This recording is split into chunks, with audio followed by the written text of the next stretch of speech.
Les flux migratoires vers le Maroc se sont accentués ces dernières années. Actuellement, près de 25 000 immigrés, composés notamment de subsahariens, vivent dans le royaume chérifien.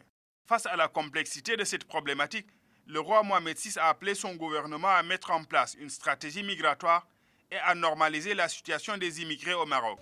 Passé du statut d'un pays émetteur ou de transit à un pays d'accueil, le Maroc a vu le nombre d'immigrés en situation irrégulière sur son sol croître considérablement. La plupart de ces immigrés arrivent par l'Est et le Sud.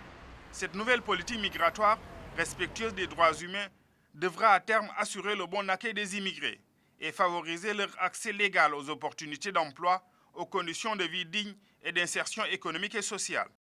Sous l'impulsion de Sa Majesté le roi Mohamed VI, le Royaume du Maroc procédera à la mise en place d'une stratégie et d'un plan d'action dans la perspective d'établir une nouvelle politique migratoire globale, respectueuse des droits de l'homme, conforme aux dispositions de la Constitution marocaine et aux exigences de l'état de droit. Et bien entendu, en accord avec les engagements internationaux du Maroc. La nouvelle politique du royaume chérifien cadre par ailleurs avec le récent rapport thématique du Conseil national des droits de l'homme relatif à la situation des migrants et des réfugiés au Maroc. Elle s'inscrit dans le cadre d'un mécanisme de concertation avec le CNDH et les autres acteurs concernés. Le rapport souligne ainsi la longue tradition d'immigration et d'accueil du royaume, due notamment à ses relations séculaires avec l'Afrique subsaharienne.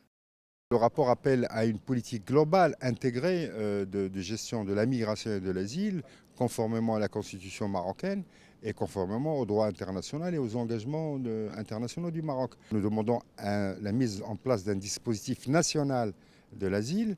Les personnes étrangères en situation régulière qui doivent bénéficier de l'égalité de traitement totale, comme le rappelle la Constitution.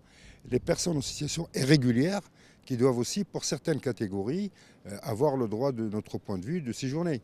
Et enfin, la lutte contre le trafic des êtres humains qui est en train de se développer.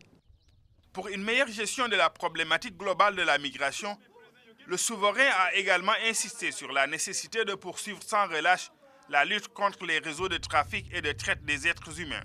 Ces dispositions sont saluées par les Nations Unies pour accompagner les efforts nationaux en matière de politique migratoire. Le processus de Rabat ou le dialogue euro-africain sur la migration et le développement s'inscrit d'ailleurs dans cette logique de réponse aux questions soulevées par les enjeux migratoires.